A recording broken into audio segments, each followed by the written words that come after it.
High, কি রান্না করছো আজকে? পটল পোস্ত আর মাছের ডিম আছে, মাছ আছে, মাছ 2 পিস আছে, মাছের ডিম আছে। সেই মাছের ডিমটাকে ভাজবো, ভেজে বড় করে তরকারি হবে মাছের সাথে।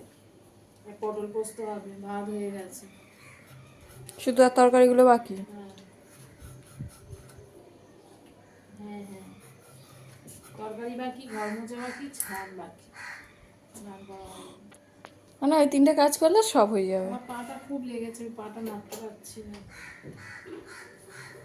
কালকের থেকে বাপায়ের, এখান থেকে দেখালে বুঝতে পারবে না, এখান থেকে দেখাচ্ছি।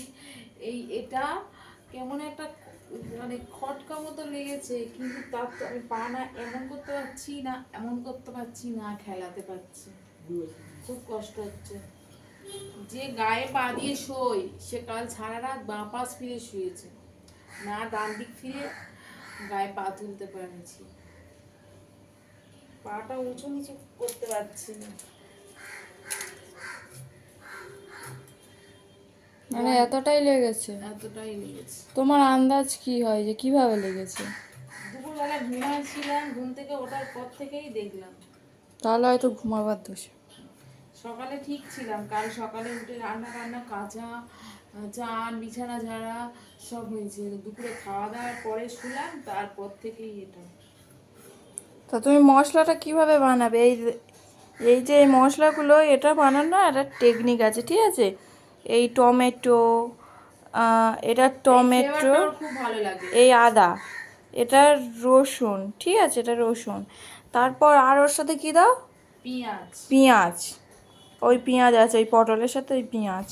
তো ওই পেঁয়াজ দেয়। শুকনো লঙ্কা গোটা, গোটা শুকনো লঙ্কা, গোটা জিরে, গোটা ধনে, পোস্ত, ওর সাথে সব দিয়ে পেস্ট হয়। আমি সব তরকারিতেই এই মশলাটা দিই, কিন্তু মাংসতে দিই না। মাংসতে পোস্তটা দিই না। যখন ওটা খাসির মাংস হয় তখন দিই, মুরগির মাংসতে দিই না। এর ফ্লেভারটা খুব দারুণ হয়, খুব দারুণ। আমাদের আমার রায়ের তো খুব প্রিয়, খুব তো রায়ের প্রিয়। আমার খুবই ভালো লাগে এটা।